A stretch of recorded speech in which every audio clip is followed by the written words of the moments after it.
সেনাবাহিনী আমাদের সার্বভৌমত্বের প্রতীক। পিলখানার এই মর্মান্তিক ঘটনা ছিল আমাদের সার্বভৌমত্বকে নস্যাৎ করার একটি অপপ্রয়াস। আমি বিশ্বাস করি পিলখানার ঘটনাকে রাষ্ট্রীয় মর্যাদায় স্মরণ করা আমাদের জাতীয় দায়িত্ব। 25 ও 26শে ফেব্রুয়ারি ঘটনাকে ইতিহাসে রাষ্ট্রীয় মর্যাদা না দিলে ভবিষ্যৎ প্রজন্ম আমাদেরকে হয়তো ক্ষমা করবে না।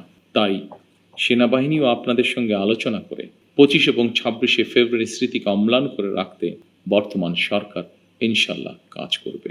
আমাদের সীমান্তরক্ষী বাহিনী শিকড় আমাদের স্বাধীনতার ইতিহাসে প্রথিত।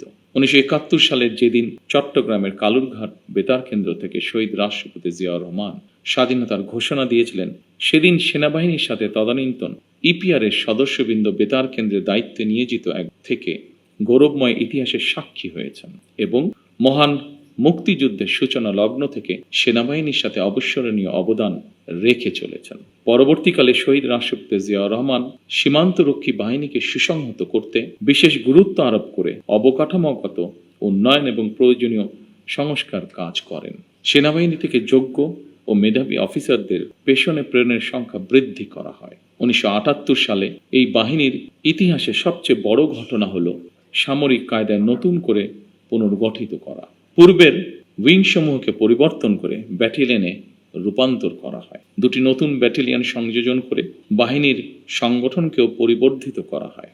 দীর্ঘ সংগ্রামের পর আজ জনগণের রায় নির্বাচিত সরকার দেশ পরিচালনা করছে।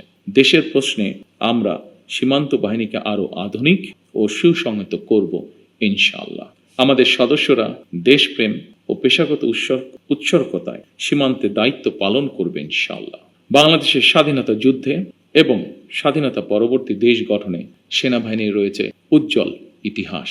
সেনাবাহিনী আমাদের সার্বভৌমত্বের প্রতীক। আমি মনে করি পিলখানার এই মর্মান্তিক ঘটনা ছিল আমাদের সার্বভৌমত্বকে নস্যাৎ করার একটি অপপ্রয়াস। পিলখানার ঘটনার পরিক্রমায় আমাদের জাতীয় নিরাপত্তার কাঠামোর দুর্বলতা ফুটে উঠেছে।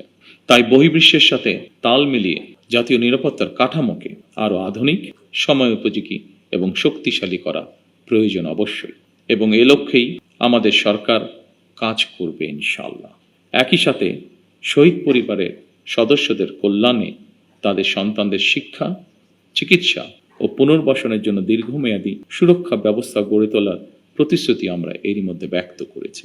মাহে রমজান আমাদের সংযম এবং আত্মশুদ্ধির শিক্ষা দেয়। মহান আল্লাহর দরবারে প্রার্থনা করি তিনি যেন শহীদদের আত্মাকে শান্তিতে রাখেন, তাদের পরিবারকে ধৈর্য ও শক্তি দান করেন এবং আমাদের রাষ্ট্র প্রতিষ্ঠান সমূহকে ন্যায়, শৃঙ্খলা ও দায়িত্ববোধের পথে পরিচালিত করেন।